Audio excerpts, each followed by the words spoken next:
still go back to watch the conversation we'll be having here today and reminisce on some of the issues we'll be raising. So without much ado, I'd like to introduce our wonderful set of speakers, and I'll begin with the lady among them who is a moderator or will be a moderator for today's event. The moderator is Oluwanimilo Olaolorun. Nimilo is a lawyer and a legal researcher specializing in international space law, arbitration, and alternative dispute resolution. Nimilo is currently an MPhil student at the Obafemi Awolowo University, and she holds an LLM.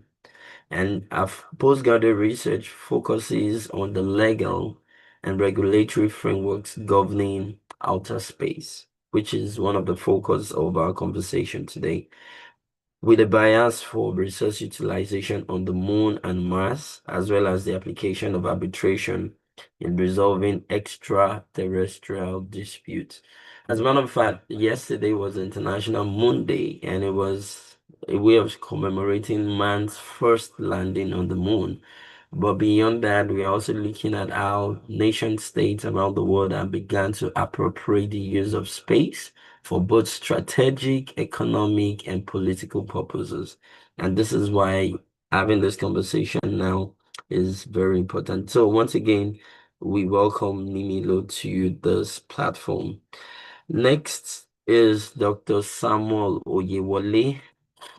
Dr. Oyewole is a postdoc research fellow at the African Center for the Study of the United States and the Oceans Region Program at the University of Pretoria, South Africa.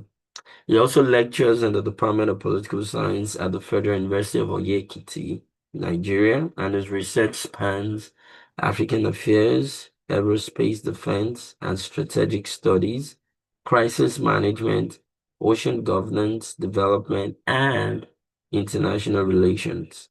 Dr. Iwali has published extensively with a wide array of journals, including the Astropolitics, African Security, Defense Studies, and so on and so forth. He is the author of Utilitarianism in Outer Space, Space Policy, Socioeconomic Development, and Security Strategies in Nigeria and South Africa, which was a Springer publication in 2024.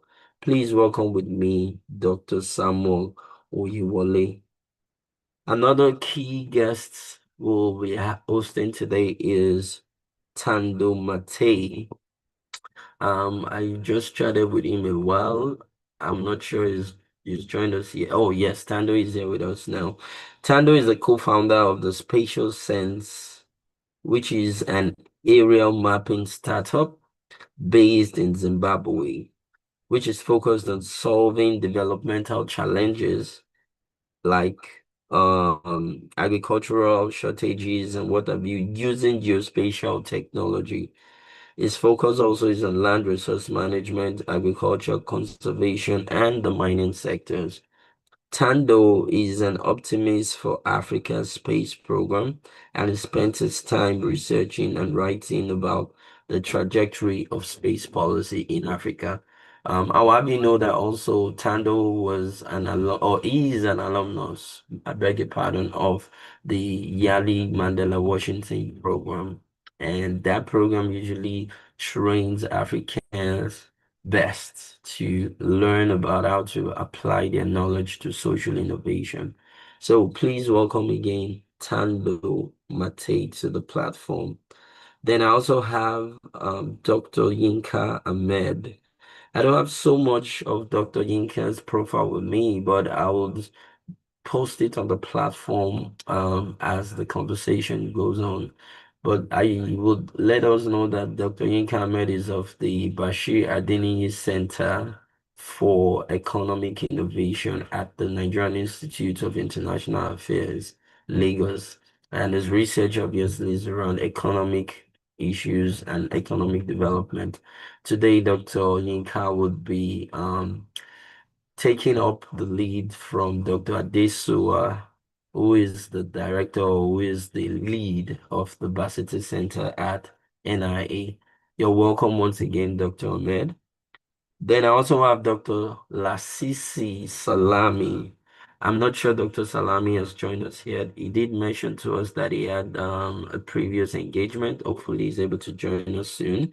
Dr. Salami Lawal is an accomplished associate professor and the acting general manager in communications, satellite operations, and applications. And he brings over 24 years of expertise in space systems engineering. Dr. Lasisi Lawal holds a PhD in satellite engineering from the University of Sussex in the United Kingdom, and he has a master's degree with distinction in satellite communications and space systems. His academic portfolio also includes a master's in engineering in electronic communication engineering, as well as a bachelor of engineering in electrical and computer engineering. He has also a postgraduate diploma in business management technology and also an MBA in business administration. Dr. Salami is an accomplished scholar as well as a lead in Nigeria's space sector. He is a distinguished alumnus of the China Academy of Space Technology, where he was the top trainee in 2007. Beyond his academic achievements, Dr. Salami Lawal has also been playing a significant role in shaping the future of engineering in Nigeria, and he serves on multiple boards and committees. Please make welcome Dr. Lasisi Salami Lawal. And last but not the least, who is one of the co-founders, or should I say co-developers of this initiative, is Mr. Etim Offiong. Etim Offiong is the co-founder of the African Space Leadership Institute, ASLI, and he also serves as the Chief Scientific Officer at the African Regional Center for Space Science and Technology Education in English. Its team participated in the drafting of the African Space Policy and Strategy, which was adopted by the African Heads of State in 2016, and that led to the establishment of the Africa Space Agency that was inaugurated in 2025. I remember he was telling us about his experience. I think it was in Egypt when he traveled to for the inauguration of the African Space Program. It was almost like a dream come true for him. I am Toby Adenwumi. I am the lead at the Graduate Research Clinic. The Graduate Research Clinic is a pan-African, interdisciplinary, and intergenerational network of African scholars as well as researchers across the world. And our focus is to be able to engage topical issues like this that affect Africa's development. Without much ado, I'll yield the floor to Nimilo, who will continue leading the conversation for the rest of the session. Nimi, you have the floor. Hi everyone, can you hear me? Let's check. Hello. Yes, I can hear you. Then good day to each and every one of us wherever we are. Today we're going to be looking at the role of space in the revitalization of Africa's economy. And this is a roundtable discourse in honor of Professor Ade Abiodun's legacy. And I have a couple of people here that definitely are going to help you enjoy this session. Actually, space is such a very interesting thing to talk about. Space is one of my favorite things to talk about. Why? Because Nigeria is still, we're still getting there. It's one of our, it's our future. It's in our future. But then we have the NASA that was developed in the year 1999. And since that time, we've deployed a few satellites. We've done a few things in here and there in these areas, but we still have a very long way to go here in Nigeria and even in Africa. In the year, over time, it's been projected that by the year 2040, the space industry is estimated to be about $40 trillion rather, which is, a lot. $2 trillion. Sorry. So I'm a little bit nervous, but I am sure you're looking forward to this session. I have a couple of questions here that we're going to be throwing up onto the panelists, and then while we speak, you can also highlight your questions, and while we have these questions, our panelists will be opening to answering each and every one of them. Yeah, so we have our panelists who have already been introduced, and I also have the first team we are going to be looking at. Dr. Yinka has already been introduced to us, and in this session, we are going to be exploring how space technologies, particularly satellite communication, remote sensing, and Earth observation can address Nigeria's developmental priorities. And our discussion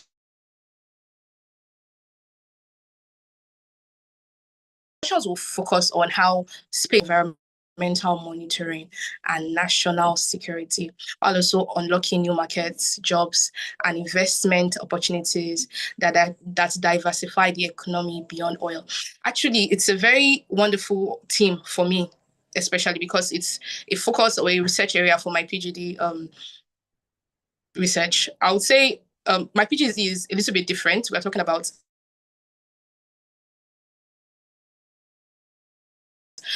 disaster management, and you need remote sensing to pick out the kind of the data you need. And remote sensing cannot really work without the space. So I'm just going to be, without much ado, I'm just going to be calling Dr. Yinka onto the floor.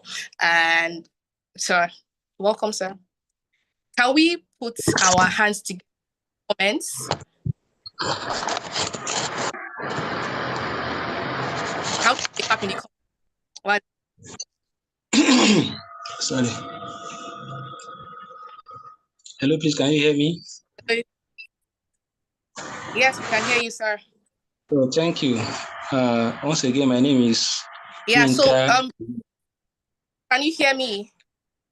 Can we hear me? Hear you. I can hear you. Yeah. Every one of us, please, can we put our hands together for him in the comments while it takes floor? Thank you. I can't see our hands yet. Yeah, so the first question we have here for Dr. Yinka is, what are the most viable space-based technologies for addressing Nigeria's immediate challenges in agriculture, urbanization, and national infrastructure? I'm going to take that question again. It says, what are the most viable space-based technology for addressing Nigeria's immediate challenges in agriculture, urbanization, and national infrastructure?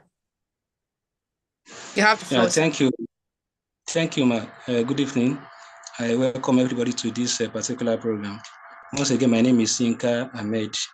I'm from Nigerian Institute of International Affairs, and I'm also affiliated with Bashir Adeniyi International Center for International Trade and Development, Investments, rather. I will start by quoting Honorable Minister of Science and Technology in recent workshop that was held in Abuja. He says, and I quote, "Space is no longer an exclusive domain of dreamers. Rather, it is a domain of business, innovation, and national security." Those three words, they are very catchy. It means that when we are talking about space, we are saying that we need to be business-minded.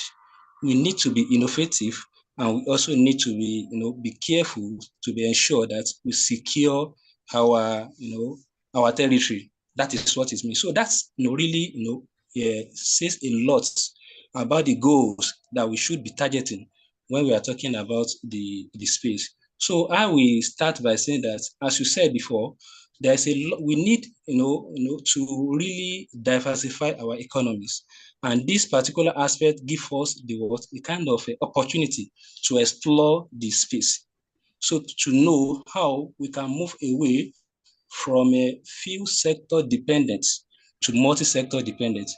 So as you have said, if we say the area of agriculture, I see it because there was there's this particular statistic that I can quote now.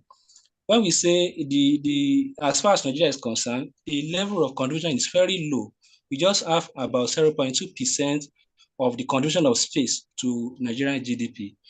But I am of the opinion that this thing is estimated, because when you talk of space, the benefits of it is mostly I'm sorry, I have a bit of a kata. When we say space, much of the benefits there is a bit indirect. As far as agriculture is concerned, we can use the space technology to monitor the kind of a possibility of what can experience in the near future. So in that case, what we are saying is that if you are able to predict accurately that a particular event is going to happen, which might be a kind of a detrimental to agricultural produce, it means that we can easily prevent them before occurring. And in that regard, we are saying what? We are trying to optimize our likely produce from agricultural sectors. So in that regard, there are a lot of benefit that we can gain from here. If you just say that, okay, we talk of job creation, that for this particular economy, we're able to secure this, but what about the indirect benefits that we are gaining from the what? From the space? Like a country like Nigeria, for instance, we have a bit of very the satellite we have is just, I think the functioning one is just about 3 for now. So if we have the one that is on Earth observation, we can easily monitor the event of flooding, the effect of a national disaster, which might possibly happen to this sector. And by that regard, we are able to optimize our benefits. Now, I am saying that if we really mean business, we need to involve, to engage in international cooperation by looking at the partnership from those countries that are ready to offer assistance with us. Talking of, we have the case of China, we have France and the like. But when we say we want to engage them, then we need to clearly, itemize what we want from them. The first one is that to ensure that we have improved infrastructure, we need to engage them by way of looking for knowledge transfer, by way of talking to them how they can support the launching of satellites, and how we can build together what we call a joint research as far as this sector is concerned. All this we need to really ensure that they are prioritized. But what do we expect? If you are doing this, we need to negotiate this partnership to ensure that we have a flows of investment in this regard. We have 3 main areas. We have the upstreams, as far as the space is concerned. We have the midstream, and we also have the downstream. So we need people who will come to the country to invest particularly in the area of the downstream sector. We have them to build all this we have them in the manufacturing of the space instruments and the like to improve our economy. So all this we need to do. So another one is that if you talk of space, it's a kind of a way, we create a way and avenue for us to improve on our ability to monitor the climate related challenges, which have already itemized in the previous segment. So to really capture I can really say that space is really a key area for us that we can really explore. In fact, even talking about aside the agricultural sector, we can even go to the extent of how do we improve our digital economy. It is very, very key in this regard as well. I think maybe I stop here to allow others to participate. Thank you. Yes. Oh, thank you very much, sir. You have the floor for now.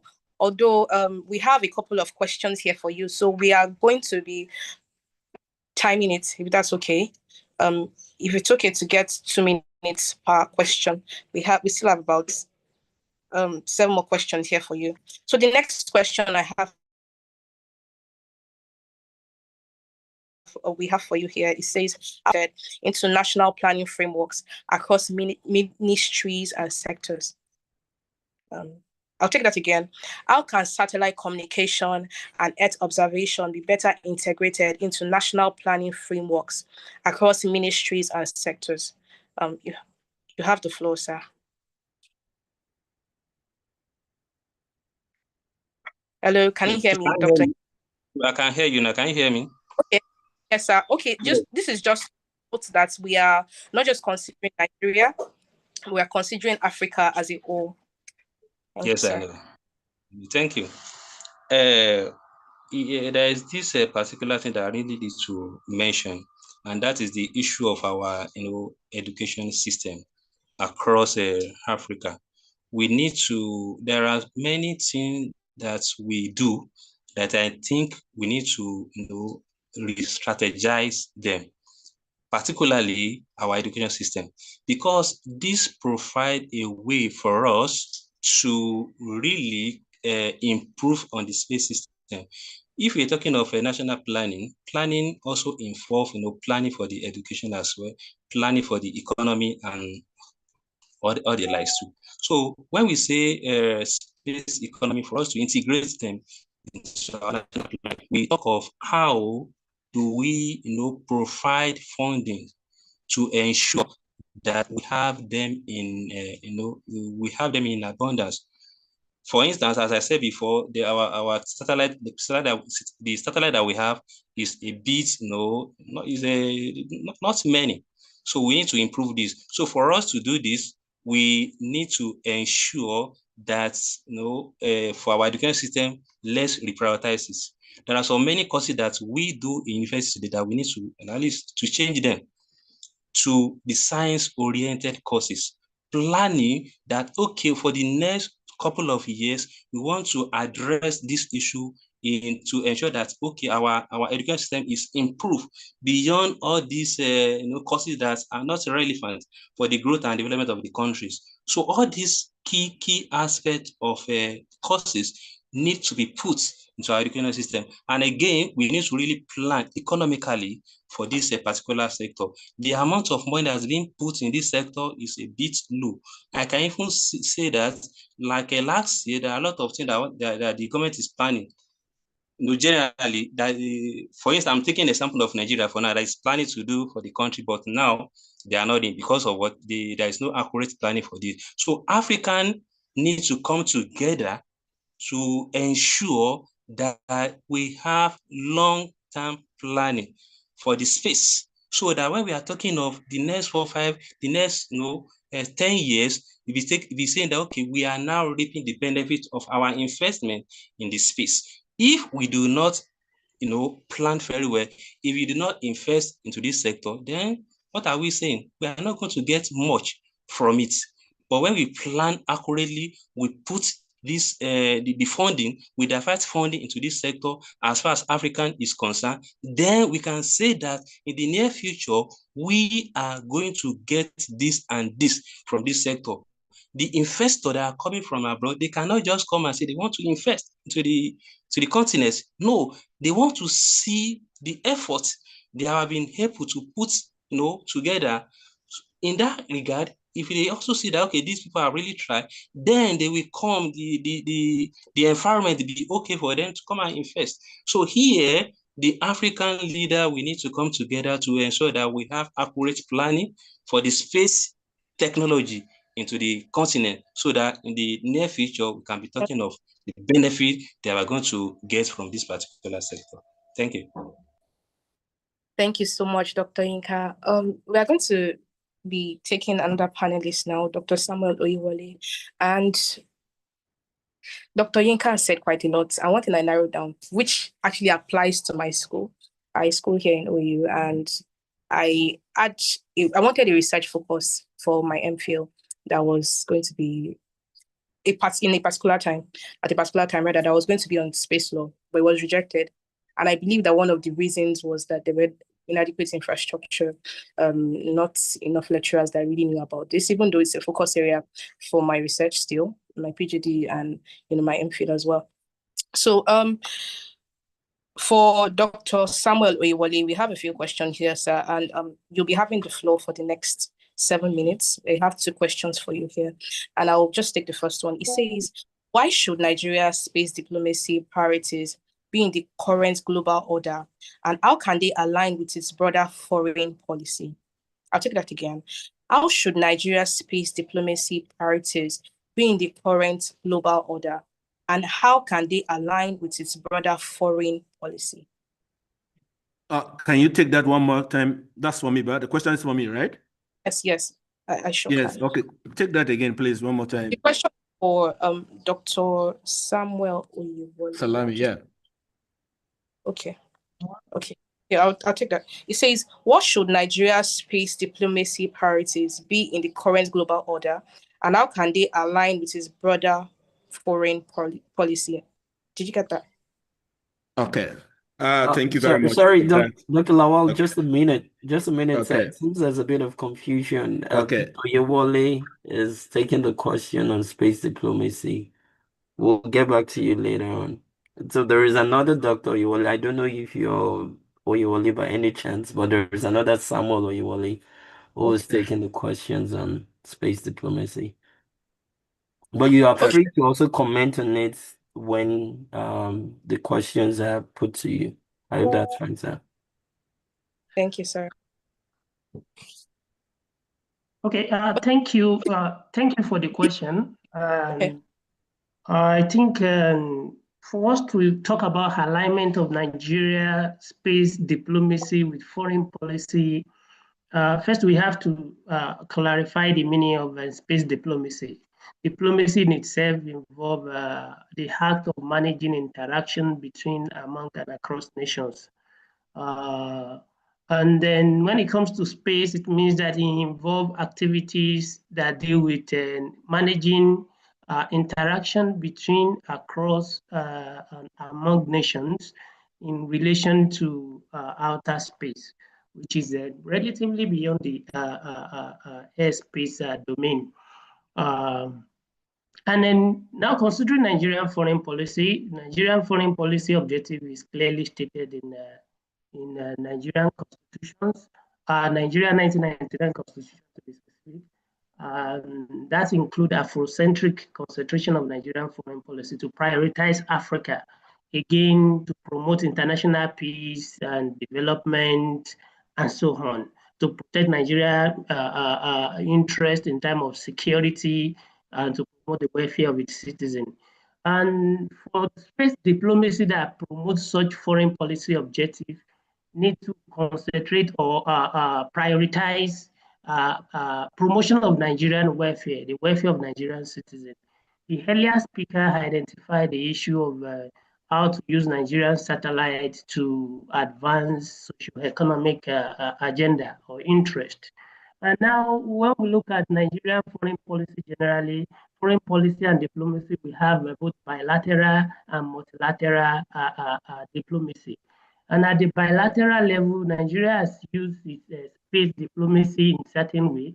Earlier, the little documentary that we watched about Professor Abiodun actually shows example of how Nigerian diplomat has used his role, his critical role in United Nations to expand and to showcase Nigerian diplomatic influence and skills, and then to push Nigerian foreign policy agenda at the international system. In international plane.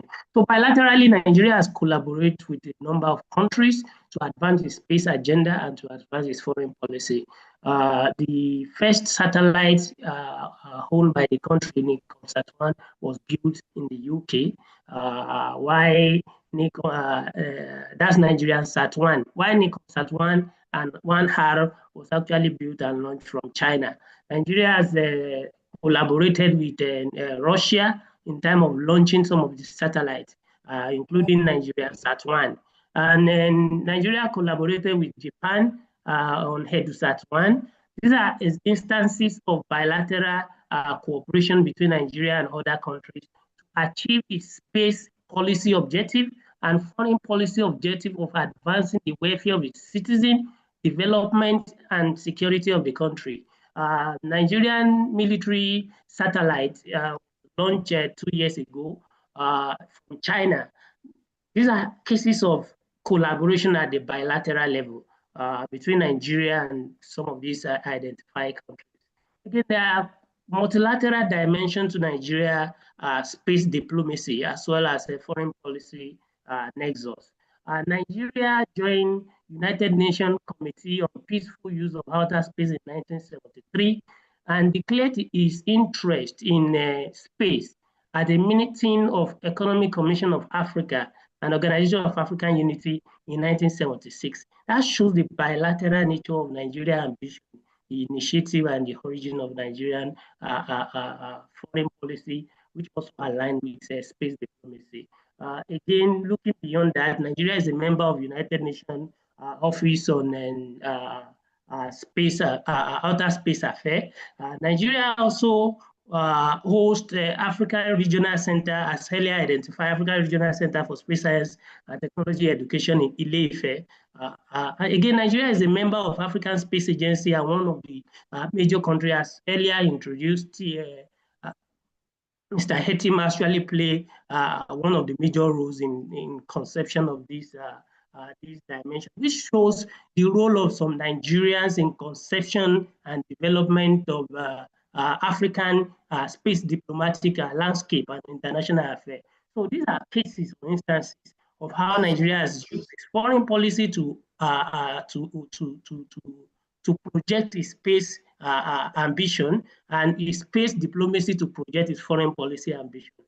Beyond that, there are also non-traditional dimension of space diplomacy. Dr. Samuel Oyewale, thank you so much, sir.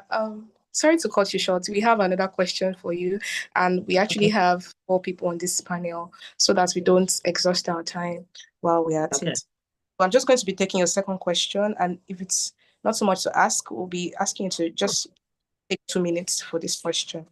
Okay, I'm going to go now. It says, how can bilateral, well, you already answered kind of, but I'll just give you, I'll just, if it's, you can answer that, you can make some additions to what you already said. How can bilateral and multilateral space partnerships be leveraged to advance technology transfer and sovereign capacity? How can bilateral and multilateral space partnerships be leveraged to advance technology transfer and sovereign capacity? Thank you, sir. I think in many ways, Nigeria have actually advanced its capacity building through a bilateral and multilateral cooperation. Nigeria has trained many scientists and engineers abroad in the UK, US, Japan, and China, as well as many other countries. Have actually supported Nigeria in developing its capacity by training human resources for the space agency as well as the private and NGO sector of space affairs. In multilateral consideration, Nigerian participation in United Nations, UNOSA, as well as some NGOs actually supported this capacity building. And that's the non-traditional dimension of space diplomacy that I wanted to mention before you raise this issue. Nigeria also, in time of this non-traditional, the NGO, Nigeria have new Space Generation Advisory Council, which has actually played major roles in mobilizing support and sensitization, which also involve the non-conventional multilateral dimension of space diplomacy. Another example of such NGO is Astronomers Without Borders, which also have the presence in Nigeria. And we also have the corporate dimension. They also fall into non-traditional dimension of diplomacy. Corporate actors like the Space in Africa, like ASIL, which is co-led by Hetim, Mr. Hetim, and so many other organizations that are playing major roles, Space Hub and the rest of them across Africa. Some of them have presence or connection with Nigeria, and they are playing major role in building the capacity of the country and sensitization, expanding space popularization on the continent. Thank you. Thank you very much, sir. If you are in the audience, would like you to please note your questions. I'm sure we all have questions for the panelists, and I'm sure you've enjoyed these sessions as much as I have. I have learned a lot over the last few minutes, and we'll just be going to our third set of speaker. I say set of speaker because we have two people on this in this area, Dr. Lasisi Lawal and Sando Mateas. I hope I pronounced that correctly. Dr. Lasisi Lawal and Sando Mateas. And I'm going to be taking the first question. It says, what policy? Okay, before that. Okay, let's just go to the question. What policy instruments, for example, tax incentives, procurement guarantees, are most effective in fostering a space startup ecosystem? What policy instruments, like tax incentives, procurement guarantees, are most effective in fostering a space startup ecosystem? Thank you.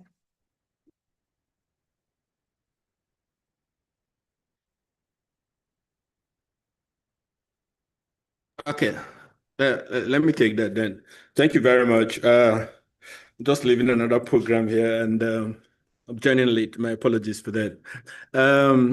That's part of the issues we also discuss here in the space Ghana issue.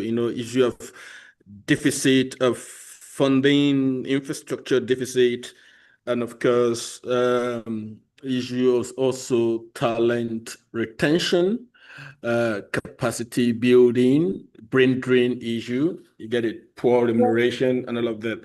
I think to start with, you get a policy in place that could use to fast track incentives is in terms of capacity building, if I must say, the need for us to get close to 15 to 20% educational sector public funding.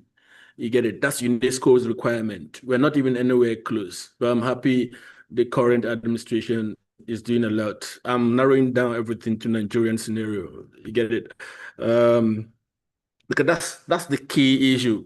Enabling environment, policies, incentives. You get it? Must start from adequate funding of research institute, applied institutions.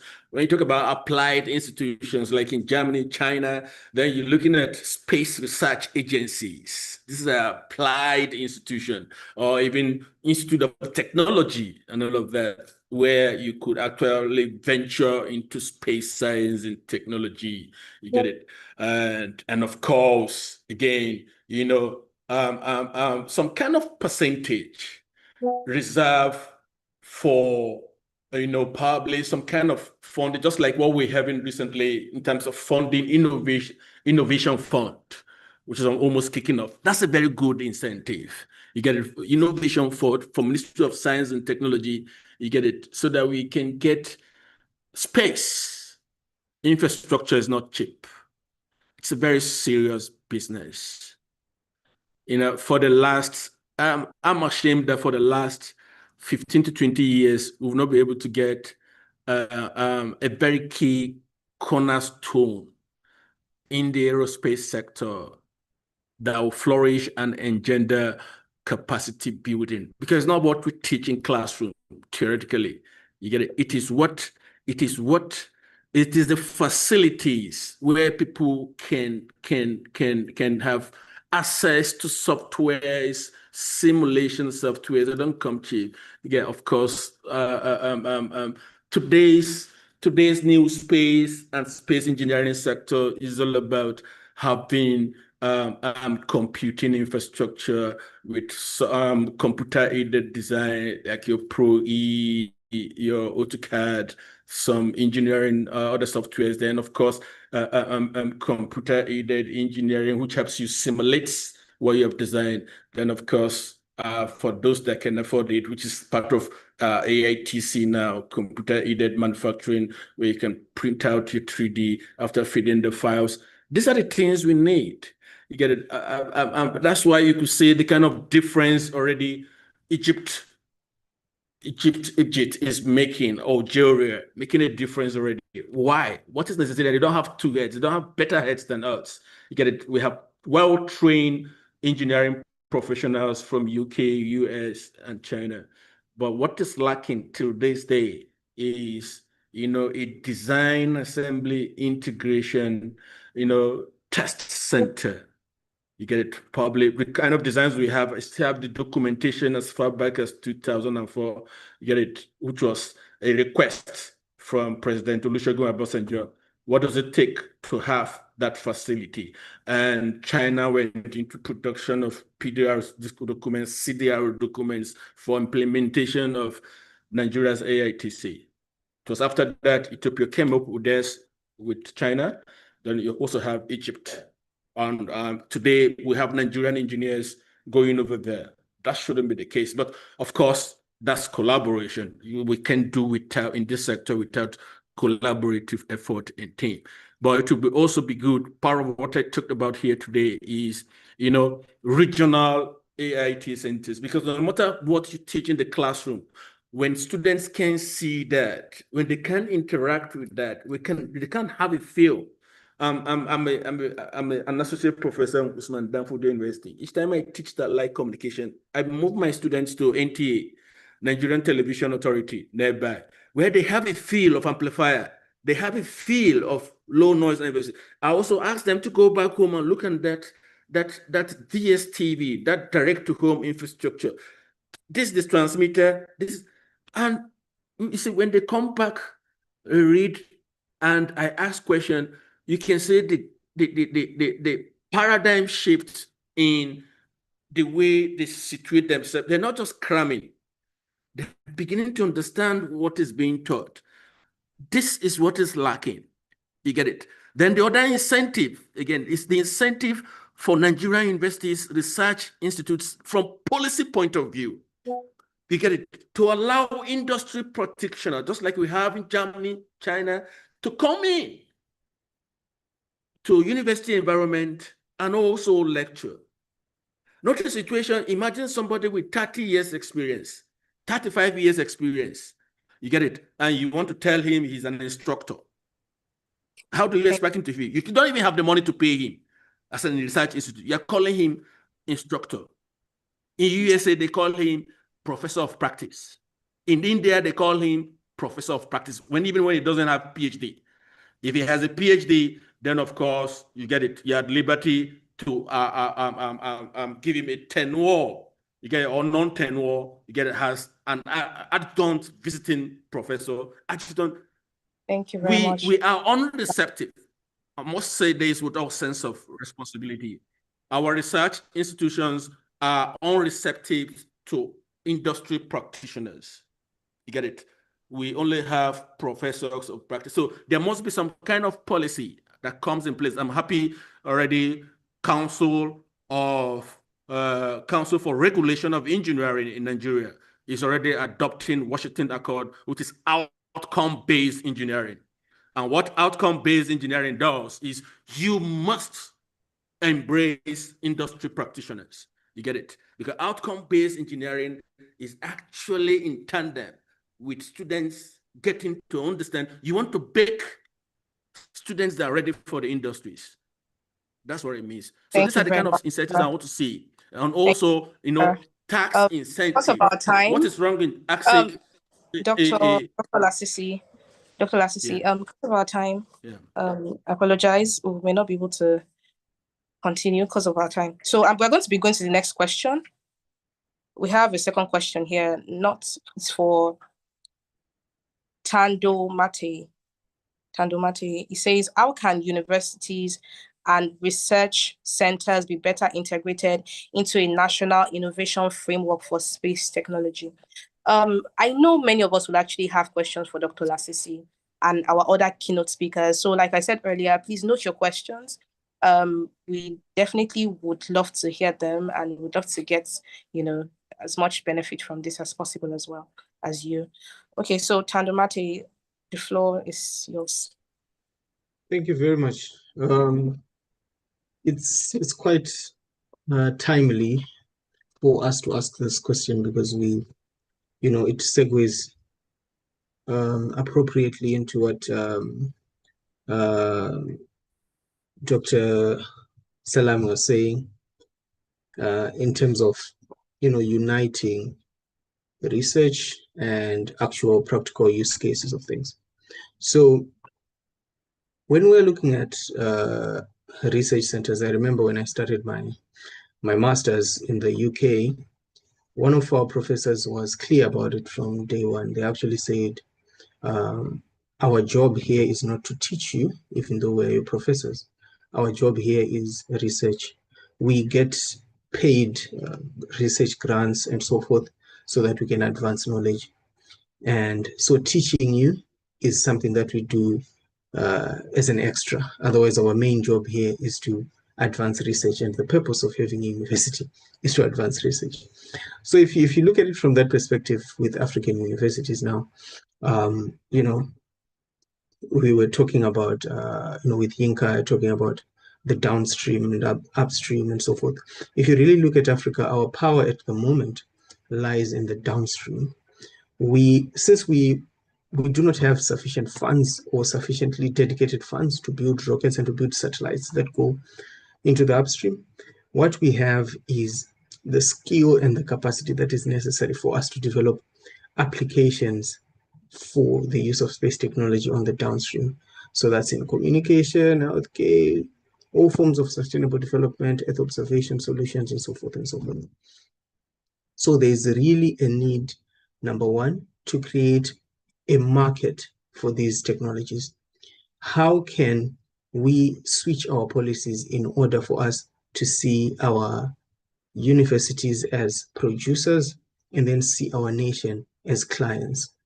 So when you look at the conversation that has been happening around Starlink, for example, I was talking about it with a friend. Why does Starlink want to expand into the whole world of 7 billion people?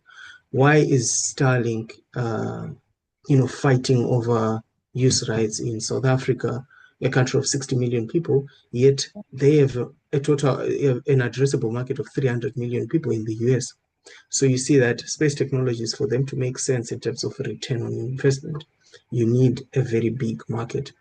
And it's very important for us to actually start to create our own market and realize that, okay, we have a lot of young people that are graduating in GIS and remote sensing and so forth. These guys can develop space-based solutions for example, climate change management, disaster management, solve our housing or mining and so forth. How best can we integrate those into policies of, let's say, local authorities, national department or government agencies that are responsible for those sectors, and actually view our government as a client and our universities as producers? Thank you very much. Thank you so much, Tando. We'll be going to our next panelist now, and that is Dr. Etim Offiong. We have a couple of questions as well. I have a little bit to say on Dr. Offiong, and he actually taught me at AXTI. Dr. Offiong taught me at AXTI. I'd like to say, welcome, sir. Your question is, how can Professor Abiodun's vision be institutionalized in Nigeria's space policy and national STEM education agenda? I'm going to take that again. How can Professor Abiodun's vision be institutionalized in Nigeria's space policy and national STEM education agenda? Did you get that, sir? Yes, I did. Thank you. Thanks, Nimi, and thanks, Dr. Dewumi. Thanks, GRC. Thanks to all the colleagues. Nice to meet everyone. Professor Lawal, it's good to see you again. Dr. Oyewole, sorry, and Tando. I'm just wondering how to answer, where to start in answering the question. I think one of the things my observation since I'm speaking from the angle of Dr. Abiodun, so to say, because of my interaction with him, I think generally his vision or his main purpose, which the speakers have already alluded to, was to make the government, the policymakers, and the public to appreciate the importance of space and how space is a leverage and very important for solving problems. That was actually all he was doing, even as his role as the UN expert on space applications. I think as Dr. Aderounmu mentioned, he was the first African to occupy that position and the longest serving in that position. I think he was there for about 17 years. So that's been his whole vision. And even though he was a space person, I mean, the space is actually, for him, was a tool. Even though people know him about space, generally it was more about science, it was more about engineering. When you talk about space, like I said, it's a tool. Not all problems can be solved using space. So you need to know which problems can we use space as a leverage on. But generally, science and engineering is really key and very paramount when it comes to solving problems, when it comes to attending to issues in the country. So, yeah, I don't know whether I've answered the question, but really that's what he was about here. Thank you very much, sir. I have a second question here for you.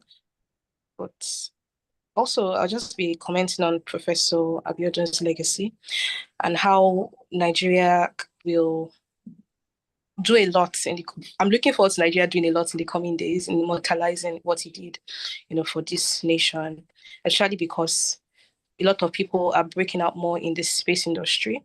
Now we have space law, which is what I did in school and the PhD program I did. So I look forward to seeing much more of the investments of Nigeria in this global space and even Africa at large, because, well, space is a global commons, right? It doesn't belong to any country. So I'm just going to be taking the second question. It says, what mechanisms can ensure the continuity of leadership and expertise in Nigeria's space sector over the next generation? What mechanisms can ensure the continuity of leadership and expertise in Nigeria's space sector over the next generation? Sir. Okay, I also mentioned two things, of course, again, from my interactions with Dr. Abiodun.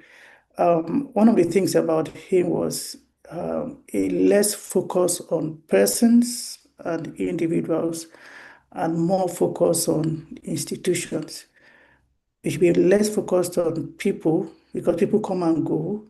We should be more focused on building institutions. When he joined the UN early on, the UN used to organize, which we saw in the video clip, short courses for people from all over the world. He could have just continued on that, but he felt that for something more permanent, for something that is going to be more lasting, let's establish an institution or institutions around the world. So that led to the regional institutions as we have them. So I think for legacy, for leadership, we need to shift attention from people and put more attention on promoting institutions. And I'm talking not just about Nigeria now, I'm talking about African Union, I'm talking about Zimbabwe, all the countries in Africa, to really help. Yeah. Thank you so much for being very time conscious. We're going to go back to our first speaker now. But before that, I want to ask, does anybody have any questions in the comments? Or if you have any questions, please put it in the comments. I don't have questions, but I think I want to contribute to that. I want to contribute to that. You get it? Because sometimes I just look at, I left China in 2007. Between 2007 and today, which is 2028, it's about a speed of 15 years. Let me put that 15 years. And I went back to China and I saw the number of spin-offs, the number of organized private sectors in new space. And I was asking myself, what happened from policy point of view? It was the same thing India borrowed to, where ISRO, the Indian Space Research Organization, just became, after investing. If one thing, let's get it right. One thing about space, until we begin to have new space that's even not much more capital intensive, but You see, the equipment you utilize in this space, testing alone, when you want to test, you get it, just to test, spectrum analyzer. Let's just find out how much spectrum analyzer is and get to know how many startups can afford that, or even private sector. So what am I saying? I agree very well with the last speaker as regards institutions. We truly need, and I'm happy with the current headship of Nigerian Space Research Development Agency, who's one of the cardinal point is actually to bring up that infrastructure requirement. Because from that infrastructure requirement, then organized private sector will be willing to come in. And that's the only way clean room can flow. From there, nothing stops me from coming to do just like what is happening in the telecom sector. You get it? That I can come do co-location and infrastructure sharing, just like what India is doing in Asia. I'm telling you about success story of how these guys, decentralize that government-owned infrastructure, you get it, including US, you see what the US is doing, and allowing new space participants, organized private sector, while government stays back as like a regulator. But right now, we can't be a regulator because we don't have nothing. And in West African sub-region, just like part of what I was talking about here, everybody's looking up to Nigeria to be the regional hub for West Africa. Just the same way you have Kenya, Ethiopia, then Ethiopia, of course, serving as that regional hub. Then, of course, the Algeria for North Africa, the Arab nation. I want to stop here. Thank you. Thank you so much, Dr. Lawal. Thank you. I'm going to go back to the first speaker, but before Mimi, before you continue, there's a question, I guess, for you on the chat box by Obi Anonye. It says, which universities in Nigeria offer space law? Okay, yeah. So the United Nations African Regional Center for Space Science and Technology in Education here in OAU, Ife, they offer a space law program. Yeah, I think they offer other space programs, not necessarily space law. So I'm taking a space law program. I'm taking a space law program there, and the other space related programs, satellite metrology, and some other ones as well.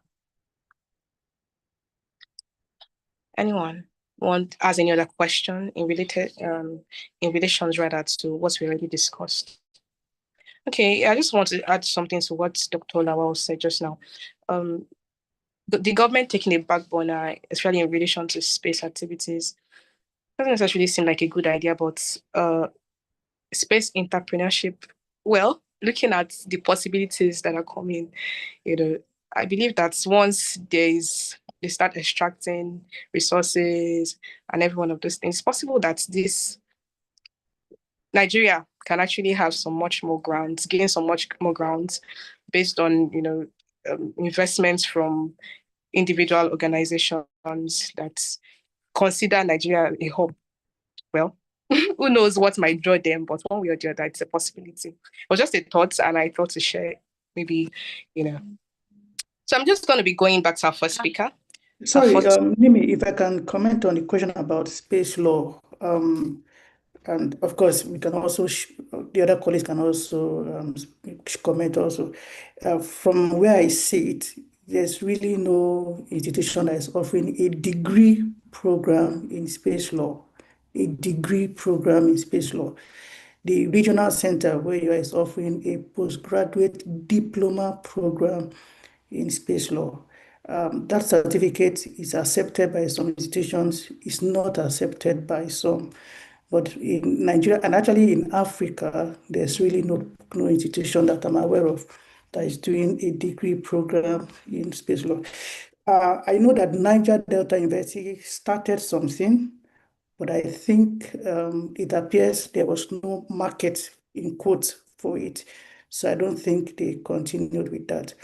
What a lot of people do instead is to do something like a program in international law. So, Dr. Yewala was talking things relating to diplomacy.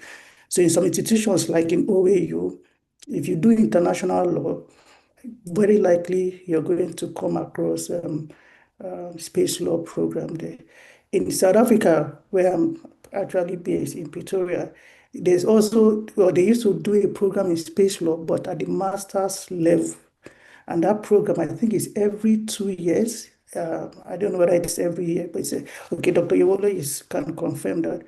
So space law is not so common per se.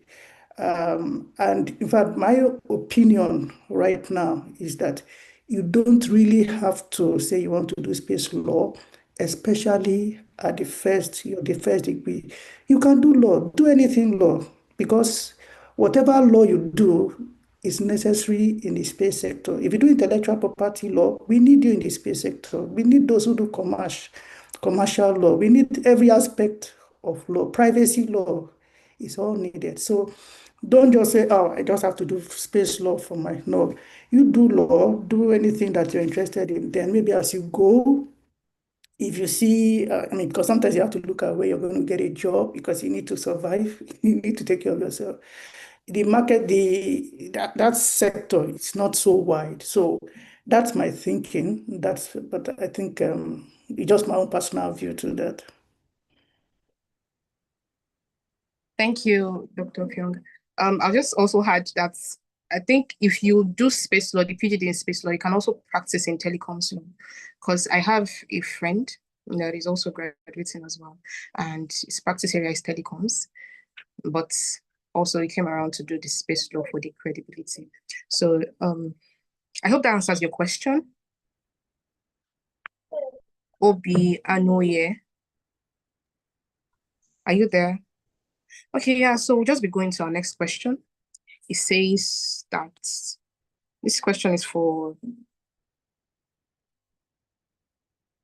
Dr. Yinka. The third question, so it says, what institution, how can Nigeria build a sustainable public-private partnership model to scale investment in commercial space services? How can Nigeria build a sustainable public-private partnership model to scale investment in commercial space services? Did you get the question? Dr. Yinka, are you there? Please come again.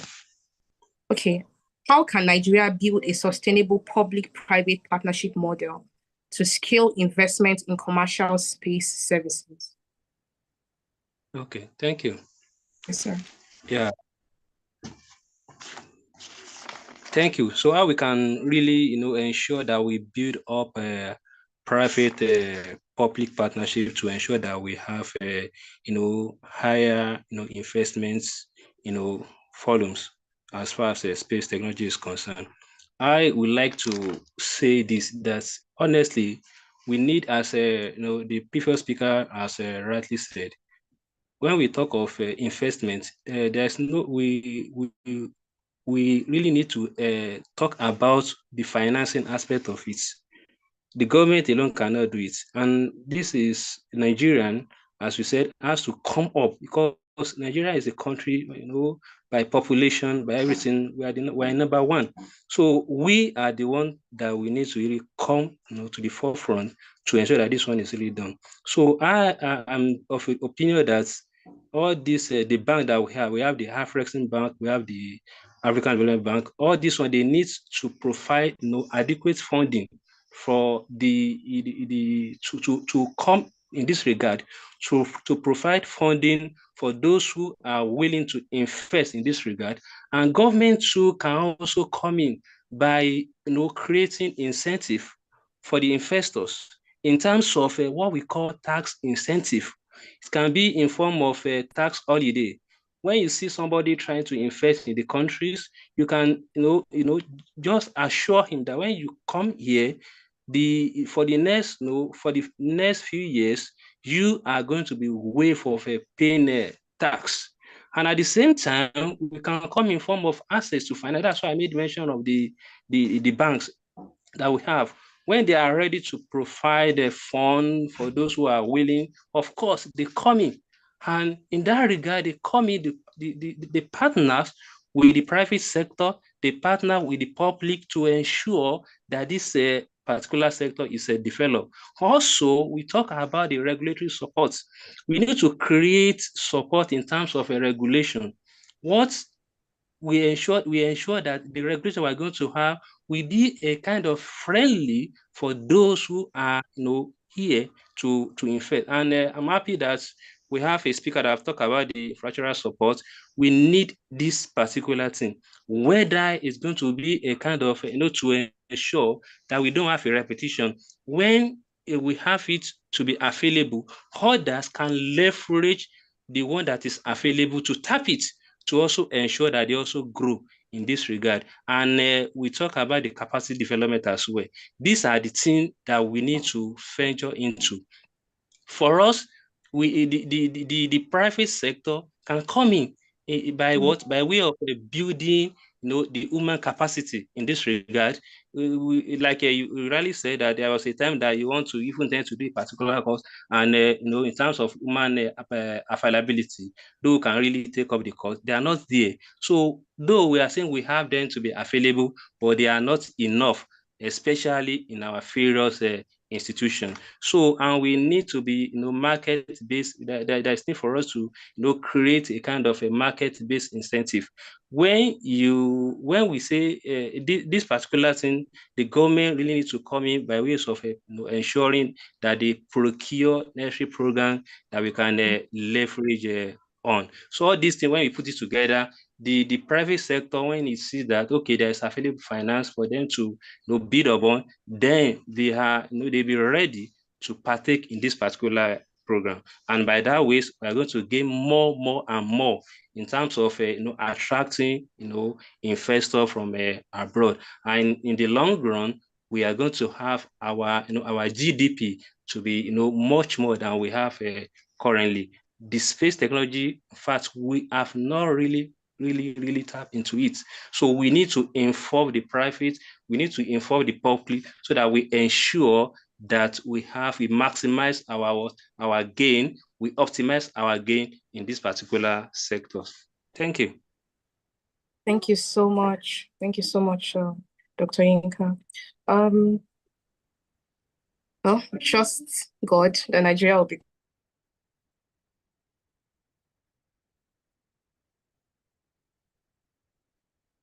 for Dr. Samuel Oyewole. Dr. Samuel Oyewole. He says, how should Nigeria approach participation in international frameworks like the Artemis Accord while safeguarding national interests?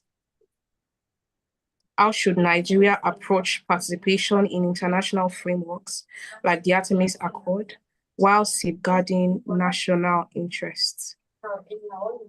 Okay, thank you so much for that question.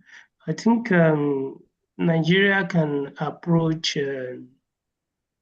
international agreement with its own agenda. In most cases, we always find ourselves in a situation of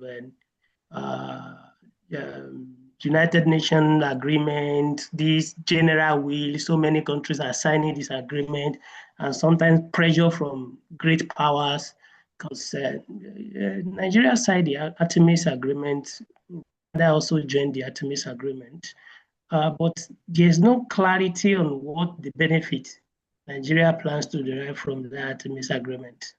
Although Nigeria, by my last check, is not a signatory to MOON agreement, but the same country is signing Artemis Accord. I'm not too sure of the Nigeria agenda, what we seek to achieve by doing that, although that may be to satisfy the US interest or pressure. In contrast, countries like Egypt, Ethiopia, and South Africa have signed agreement with China in cooperation with this China-led International Lunar Research Station Corporation. And the last news I heard about this is that South Africa is going to participate in the next lunar mission of China by supplying some gadgets that will be tested on the moon on behalf of South Africa. But I'm not too sure of what Nigeria seeks to achieve.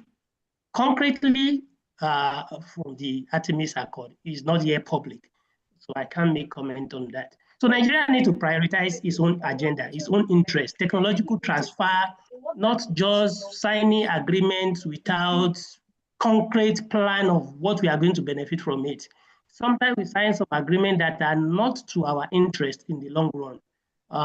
For instance, now, most African countries, despite the fact that our location, the location of many African countries, especially in the central region of the continent, are strategic for launching service. Some of these countries outside the continent will not encourage Nigeria or this African country to put resources together to develop African launch service, because it is to their benefit for Africa to remain dependent on them on all this area. Again, Nigeria should look more to this, in as much as Nigeria should continue to improve its relation with the West, especially European countries are spending a lot to support Africa.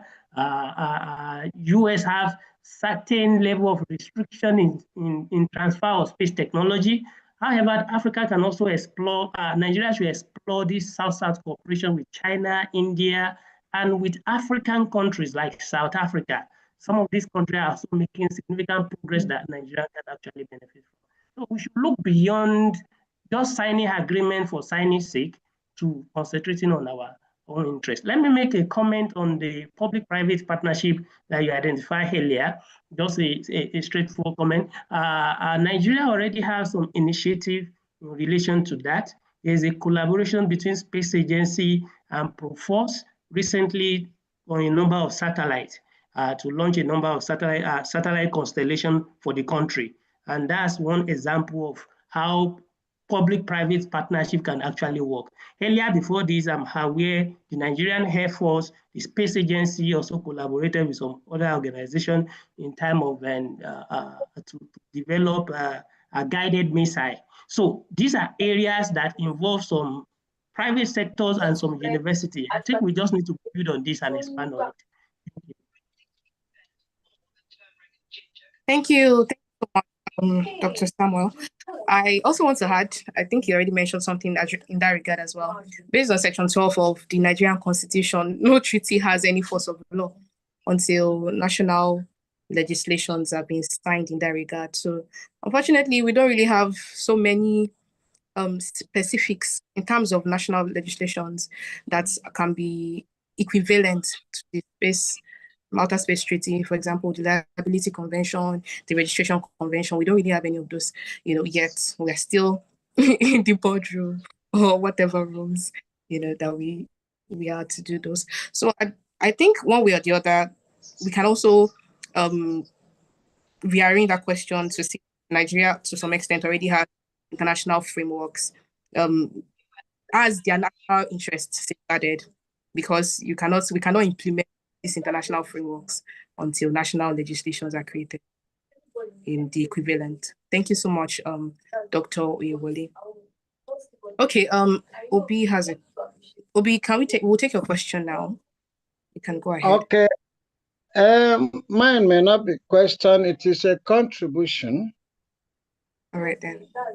Yeah, I was excited to hear about the possibility of public-private partnership in the exploitation of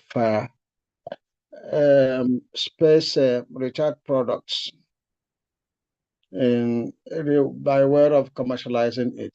You are aware that the public funding is almost dwindling in Nigeria. So Nigeria has tried to come up with has developed enthusiasm for public-private partnership. And recently, we formed Public-Private Partnership Practitioners Association of Nigeria, of which my humble self is the vice president too. The idea is to sensitize people, encourage the government and the private sector to use the PPP model because government funding is not enough anymore.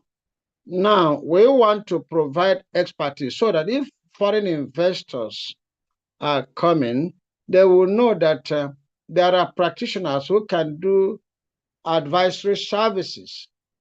And, PPP is a multidisciplinary endeavor. You have the accountants that will do the cash flow modeling. You have the lawyers that will do the structuring of the contracts. Of course, you have the technical people. If it is IT related, you have those in IT. If it is, you have architects, you have quantity surveyors, and so on and so forth. In our association, we have all these people coming together with a view to promoting public-private partnership in Nigeria. And we have the ICRC in Nigeria, which is the government agency that regulates PPP. So with a government regulator, with association of practitioners, with the public sector and the private sector that will invest, I think we are going to go places. Immediately we come to realize that from applied research, there are things that can be invested in by the public sector, while the government provides the enabling sector, in enabling environment and the regulatory framework, which they do through ICRC. Thank you. I'm quite glad that we have this type of conversation. Thank you so much, sir. Our time is actually fast spent, but if you have a question or you have a contribution, kindly indicate in the comments or with a raise of hands so that we can give you the floor. Anyone?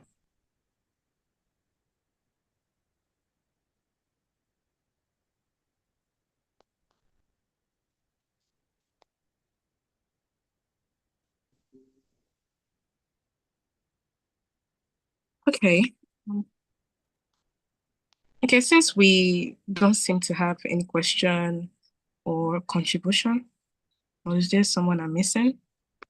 All right, then we will proceed. We still have a couple of questions here, but we might not be able to go through everything I have here.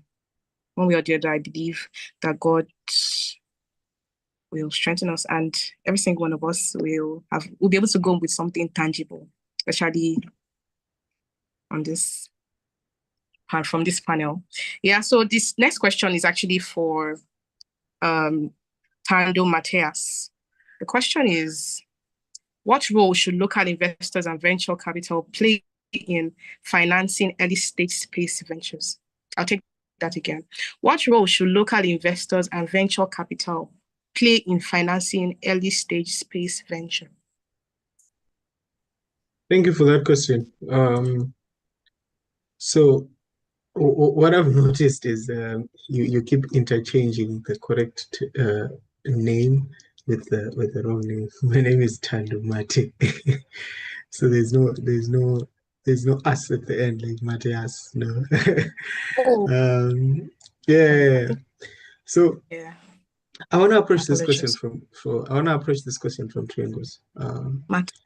I think we are seeing a lot of talk these days, especially in venture capital and in private finance and so forth, on how best they can get into the space sector. But then, space sector is a big ticket game. You have to, your initial investment is quite large, especially if you're going on the technology side.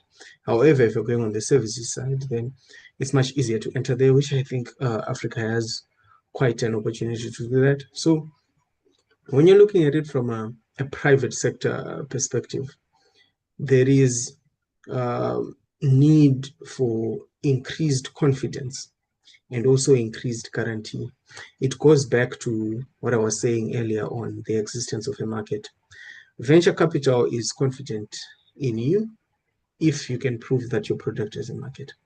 So we need to ensure that our regulatory policy, our industrial policy, and our education policy, as mentioned by other speakers, aligns with our space ambitions. In as much as we develop space technologies and we develop space programs, what does the market look like? Who is going to use those services? How are we deliberately distorting the market to make sure that it aligns with our space objective? Where we have other possible solutions, how are we integrating space solutions as well into that? So once we have a market, then we can begin to talk about institutional funding. And then at the same time, I think it's also important to look at how government can get into venture capital. For example, the government of Zimbabwe has a venture capital company called the National Venture Capital Fund of Company of Zimbabwe. It funds early stage startups, but at the moment it's really looking at SMEs, which I think is quite prudent. I mean, it's Africa, so you really want a proven business case. So that's why someone would go to an SME versus a startup, because for a startup, you usually have not really proved your business case, but you have a high chance. You not that you have a high chance, but you have a chance of working out. And if you do, you have a high return on investment, but you also have a high chance of failure. So we cannot really then try to convince the government to improve its risk profile. But what we can ask for governments and institutions to do is to support the development of mature startups in the ecosystem. We have a lot of young people who want to do startups, and they have very interesting technological solutions to common problems. However, for them to operationalize them now, that is the major challenge, because they do not have any business education, any business skills. So this is where incubators come in, incubators and accelerators. If we take lessons from NASA, they run an accelerator. If we take lessons from the UK Space Agency, the UK Space Agency actually runs business accelerators at 3 levels: for idea stage, for medium level institutions, and then for institutions that are looking to scale and are looking for strategic partnerships. So I've seen 2 space agencies in Africa try to do that as well. I've seen the South Africa Space Agency, SANSA. They partnered with the National Earth Observation and Space Systems. I'm forgetting the actual acronym, but it's NEOS. So SANSA partnered with NEOS in South Africa, and they identified common areas where you're saying, okay, government is struggling with these problems, but we know startups in the space sector can solve using these solutions. So here's a call for proposals. Please bring your solutions. We're going to fund you to the tune of R500,000 rands for you to execute your solution. And right now, I think they're going to be doing their 3rd call for solutions. So you can imagine how much money is going in there. And also just look at it from a point where the solution is aligned with the market deliberately. I've also seen, yes, hello, I can hear you. Hello. Okay, I don't think that was for you, but okay. We're running out of time, so you can just. Okay, that is fine. So I wanted to say I also saw that the Nigeria Space Research Agency, I think I saw them also try to do an incubator, and I really applaud them for that. I think that was a good initiative, because incubators teach young people how to do business, and once they're ready for funding, then we can talk about aligning private sector institutions and trying to convince them to take a bet on young startups. Thank you. Thank you, Mate. Which is your first name? Do you mind me asking? Tando is my first name. So Tando Mate. Mate is my surname. Thank you very much. No problem. The last question will be going to Dr. Offiong. The question says, how can narratives of African excellence in science and diplomacy, such as Dr. Abiodun's, Professor Abiodun's rather, combat brain drain and promote returnee engagement? Actually, did you get that, sir? Do I take it again? Okay, you can take it again. Sorry. Okay. How can narratives of African excellence in science and diplomacy, such as that of Professor Abiodun's combats brain drain and promotes returning engagement? Okay. So I think that there's some key words that I hear there. One has to do with narratives. One has to do with diplomacy, and one has to do with brain drain, something like that. I think I'll focus on the issue of brain drain rather than on the issue of narratives, because I think if we tackle the issue of brain drain properly, then very easily narratives will just kind of align. The issue is, how do we handle the issue of brain drain? How do we, and I think I remember Dr. Abiodun wrote a paper some time ago, if I remember correctly, the title, something that has to do with underutilization, misutilization, and it's another something that has around skills in Africa. The issue is not that we don't have the skills or ability. The issue is that many of these are not not properly utilized. Many people go for training, maybe within Nigeria or outside, but oftentimes they don't really have something to do when they come back. And some of them, even before coming back, since they know that there's nothing they are going to meet at home, they just stay back wherever they are. So we need to devise a mechanism to ensure that these people are going to be properly engaged when they come back. Because nobody wants to just come and sit down without doing anything. So we need to ensure that they're properly engaged. And I think Dr. Lawal is more experienced when it comes to China. The information I hear is that for the Chinese students, before they even come back, I mean, the question is, what do you want? You want to set up a lab? The lab is there before you even come back. Whatever you want, the things are prepared for you before you come back. So I think once we create that enabling environment for people who have gathered this knowledge and skills, naturally they want to come back. Naturally they want to stay. But once they come and there's nothing happening, then they will have to leave. I think the other aspect has to do with providing proper infrastructure on ground for people. So we need security. You come back to your country and you don't feel secure, you want to go back to where you feel secure. Okay. You come back and there's no energy, no power supply, no water supply. You want to go to where that is more reliable.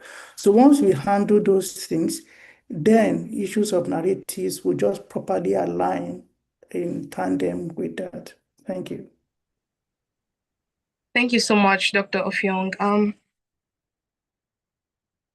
Dr. Lawal, do you have something to say as regards, Dr. He has Offiong's set my mind. He has contribution? set my mind. You see, that's just the Dr. Lawal, are you there? difference. You get it. Yes, the point is, you get it. That's Dr. that Lasisi, are you there? infrastructure. Okay. Yes, but let me say this. Sometimes I just want to wish for President Olusegun Obasanjo's regime, total.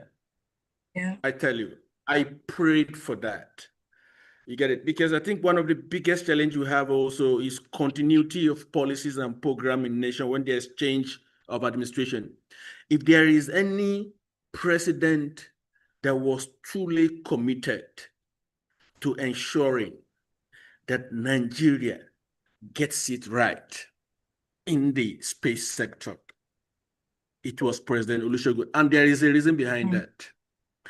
He was second in command. I think this history is very important. He was second in command when in 1976, 75 or 76, late head of state Murtala Mohammed announced in Organization of African Unity, now African Union, that they would have a satellite.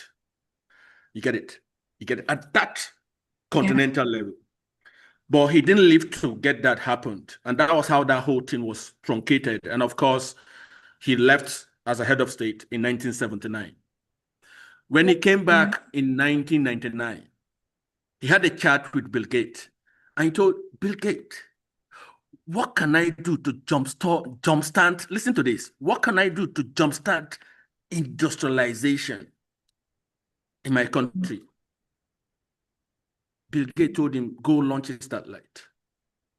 Because launching a satellite, US is what it is today because, you see, they invested heavily at a point in time, you know, Americans, taxpayers were asking, why are you investing these huge billions of naira into the Apollo program?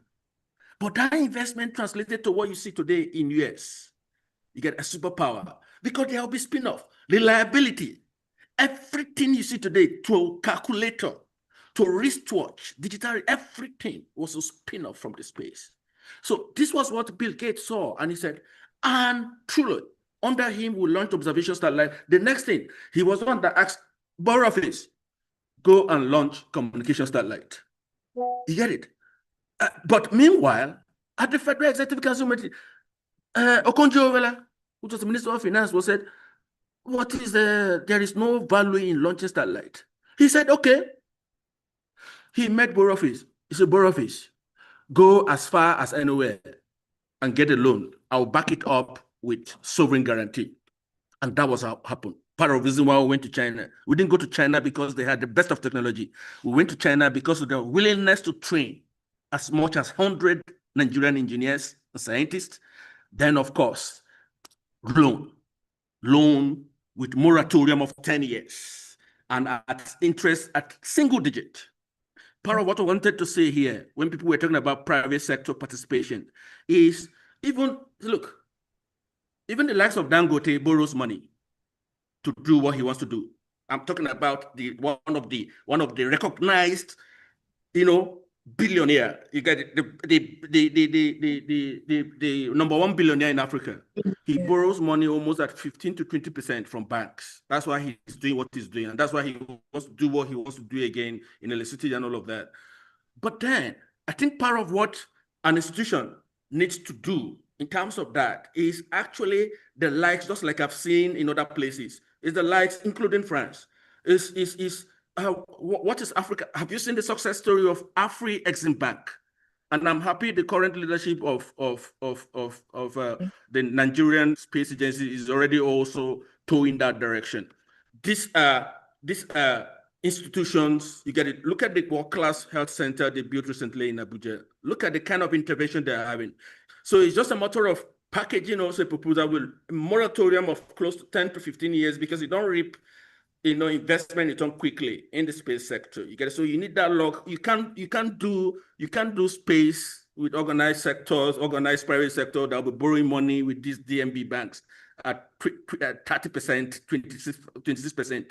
No, you need some kind of institutional development bank, whether agriculture or whatever. Afreximbank, because of what they've been doing, and I've seen the success story.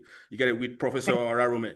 You get it. And yes, you can flow. And those kind of people can actually flow with space agency. So these are the holistic approach that I'm saying. And I'm happy you mentioned, because by the time you build that infrastructure, including assets in electricity, airports, if you launch if you complete integration of your satellite and all of that, maybe in a 1-ton AITC facility, maybe your launch site at a pair is not ready. So you need access, railway, you get it, to the airport. Thank you, from the airport where you have heavy cargo aircraft that will transport that thing via vehicle. So a lot of things comes in place. So you see why, you know, government is at the center of all of this. So it's on when all this institution. I was talking about spectrum. I just gave you an insight. Dr. The Lawal. most expensive thing. Please let me say this. The most expensive thing in the space sector, whether you're launching CubeSat or whatever, is simulation of space here on ground. Okay. And that's thermal vehicle. Audio seems to be breaking. Capital intensive. Yeah, I can hear you. It's very expensive. Hi, Dr. Lawal. So you truly need institutional support, government of nations, and all of that to get this thing off the ground. Thank you. This is Sharon. Everybody have me. Hello, Nimo, we can hear you. Dr. Lowell made a very salient point. I just felt that it was important we hear him out. Can you hear us now? All right then, Dr. Lawal, I was trying to say that Yeah. I have a question here for you and for every Okay. other. Yeah. How can African nations be truly circumspect when accepting foreign assistance for satellite programs to avoid dependency and the investment in local space technologies? How can African, it's in the chat box actually, so you can also check there. How can African nations be truly circumspect when accepting foreign assistance for satellite programs to avoid dependency and the investment in local space technology? Yeah. How can African nations, I'm having a low noise. I can hear you clearly now. How can African nations? The question, Dr. Lawal, is how can African nations be truly circumspect? How can they be cautious when accepting foreign assistance for satellite programs? And Okay. this is on the back of some conversations we've been having about foreign aid and implications for Africa's development. Yes. Somebody earlier here mentioned the need for us to begin to become a vector quantity when we sign, agreement, Artemis Accord here and all of that. There's truly, diplomatic issues when it comes to space. It's the last frontier. You get it? It's just like the nuclear. It's just like the nuclear technology and all of that. You get it? So we truly need to, step back a bit and truly we should stop being a scalar quantity. You get it?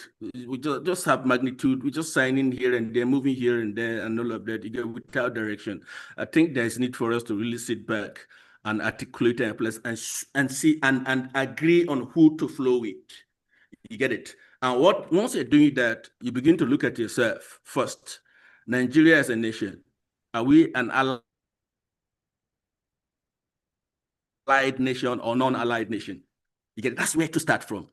Then when you begin to look at this question, you get it? South Africa is getting it right because they know where they belong. You get it?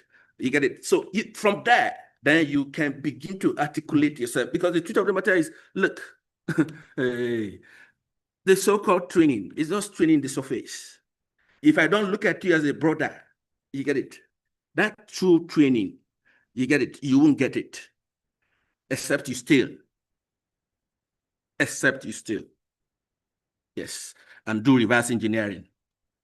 Even China is where they are today because of their diplomatic relationship with Russia. You get it? Of course, you know what that means. You get it? They did a lot of reverse engineering to get to where they are today. You get it? Even with their launch vehicle. Their launch vehicle is one of the best in the market in terms of success rate. But when you look inwards, they call it Long March. But when you look inward, you see that it has elements of its heritage from Russian technology. So we must get ourselves right. We must sit down. You get it, and look at foreign policies, diplomatic. Somebody mentioned that here. You get it. All these terms we're signing in. Rwanda is there. Nigeria is there. You get it. We need to truly know where to flow to. You get it. That's my contribution here. You get it, and where to get support. You get it, to do this and that, and we lost it. China was ready to launch before they went to Gobi in 2008, 2009. They just needed that enabling environment to say yes, because Nigeria has a very good advantage. We're very close to the equator. You get it? So when they were looking at their long march, their heavy long march for their manned space program, Nigeria was in that. So we were the first.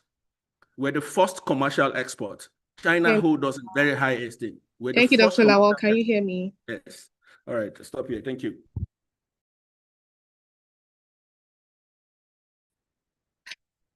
Hello. Yeah, me, Dr. Lawal is done. Can we take Dr. Oyewole next on that question? Dr. Okay. Okay, thank you for that question. For us to address or minimize dependency, I think we have to look inward, especially for Nigeria. It's also important for us to pay attention to the agreement that we are signing, the countries we are partnering with, but we have to look more inward. South Africa has succeeded in building 10 satellites locally.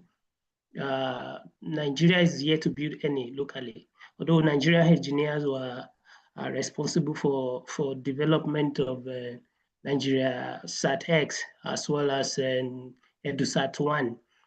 But South African University, as far back as 1998, 1999, succeeded, their MSc student in Stellenbosch University succeeded in developing a satellite. In fact, there's a particular small satellite developed by secondary school students in South Africa. Secondary school, not university. So we have to look inward. We have university across the country. Devote substantial research funding to them. I believe there are people that can actually come up with things like this in Nigeria. We have trained so many scientists, engineers for the past 2-3 decades that we have never used their intellectual resources to produce something substantial because there's no facility. There's no AIT, that is assembly, integration, and testing facility for them to work on a satellite. So despite spending every amount of money on capacity building, there's no facility to actualize this potential. So we need to invest in infrastructure and encourage, provide research funding, research grants for our engineers and lecturers, encourage public-private partnership that can actually produce substantive technology. So we have been talking about technological transfer. After training these people, just like what Dr. Etim mentioned earlier, after training them, they return back, they are busy doing nothing for years. At the end of the day, they will leave and return back to where they think they can be more valued or where they can realize their potential. So it's very important for us to look inward, to provide research funding, to provide seed for companies that are willing to actually take responsibility or take initiative in this area. And as we can see in the case of South Africa, most of the students that were involved in the development of Sunsat in 1990s, as well as those that were involved in Sombadila in 2000, early 2006, 2007, 2008, most of those students ended up establishing their own firm, their spin-off companies. Some of them were producing spare parts, subsystem, and system that are relevant to satellite production. There's a companies in South Africa that are involved in exports of they have exported to about 40 countries, different spare parts for satellite. These are the kind of things we should look up to. Not that we are setting up companies to produce satellites. Some of them end up specializing on production on camera, because you need camera for observatory satellite. You need so many spare parts that are relevant to day-to-day activities that can also be relevant to civilian use across the country. So these are things we should look up to and look at how we can integrate this system and subsystem of technological integration, backward integration, that will actually help our technological development and advancement. Thank you. Thank you so much, Dr. Oyewole. Do you have anything to say? Dr.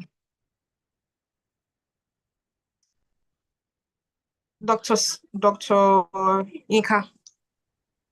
Dr. Yinka, are you there? No, Dr. Do you have Yinka anything to is say on not, this question? is not with us on the platform. I think it dropped. Network issues probably. I think we'll just can you hear me?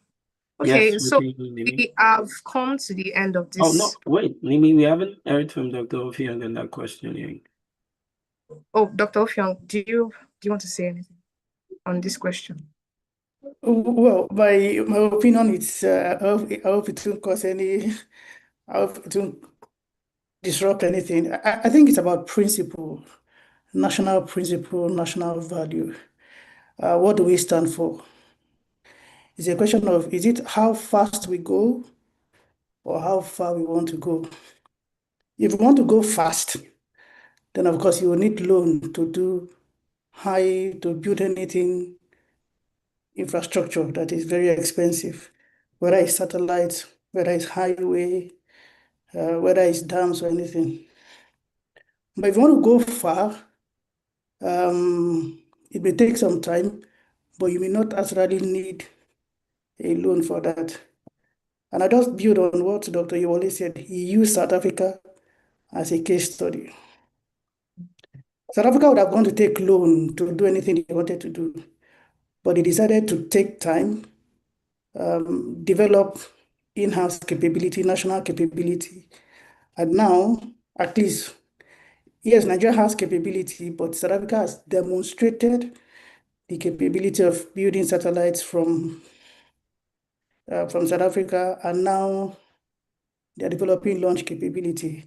So that's my view around the issue of taking loan or not taking loan. And in the video clip that we watched earlier, you will see that Dr. Bello had reservation about what was called the satellite project. So in policy, what we teach is that every country must have a rationale or a reason or a purpose for going into space. Based on that, you develop a policy that will help you to achieve your goals or your rationale. Those policies contain your principles that is going to guide you in your decision making. And then based on the policy, you develop a space program, and your program, you have projects. So it depends on what you want to focus on. Do you want to focus on satellite projects, or you want to have a program, which is usually long-term, 25 years, 30 years, 50 years. So I think it's just a matter of principle or values. Is it how fast or how far? Yeah, thank you. Thank you, Dr. Ofiong. Nimi, Dr. Ahmed is back. Can we have his Okay, response to Dr. that? Ahmed, do you Yeah, he's the last person. have anything to say? Oh, thank you. My own take on this is what I call that we need to develop what I call 2G policy framework, which is give and gain. In whatever thing that we intend to do, we need to ensure that we sit down and analyze what we really need, what we are going to gain from such a policy. So there's no anything bad in partnership with foreign countries, because they are already developed and there are a lot of things that we need to gain from them. But what actually matters is that we need to sit down, prioritize our wants, not just that we just say we stay behind and say, okay, let them dictate. No, that should not be. We need to take the forefront and say, okay, in this particular thing that we are discussing, this is what we want to, this is what we are putting on the table that we think we need to benefit from it. And if you are giving you this particular thing, then we also must gain something like this from it. So that's what I call 2G's framework policy that we need to really ensure that we go with. What do we intend to gain and what are we given? So that must be clearly stated before we engage in any form of partnership with any countries. There's no anything bad in going with them, but we need to hammer this when we are dealing with them. Thank you. Thank you, Dr. Ahmed. Okay, Dr. Toby, do you have something to say? I believe we have come to the end of this session. And are you there? Yes, I'm here. I just want to acknowledge that this has been a very interesting conversation. When we began discussing the prospect of having a space seminar, we didn't know that it would translate into actually developing a course. The person who asked the question about whether or not there's a space law program in Nigeria asked that question from the back of the dirt and I mean absence of knowledge generally about space issues. And we think that it's important that the academia begin to take up these challenges or take up this as a challenge. So I just want to acknowledge that this seminar won't end here. We are moving ahead with developing a partnership. We already have a partnership with the African Space Leadership Initiative. And we are building another partnership with the Nigerian Institute of International Affairs to come up with an actual space orientation program for diplomats, for space entrepreneurs, for whoever in the public who wants to learn about space. So it's just to say that keep on the lookout for that when it comes out, and we hope that we're able to take it up for that an actual event in Nigeria. Thank you so much.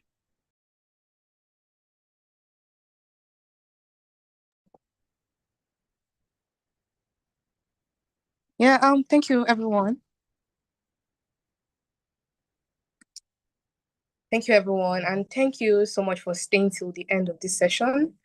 I know you've learned 1, 2, 3, 10 things from the session, and I trust that as much as we can, for those that are interested in space programs, you can implement in your own lives and careers.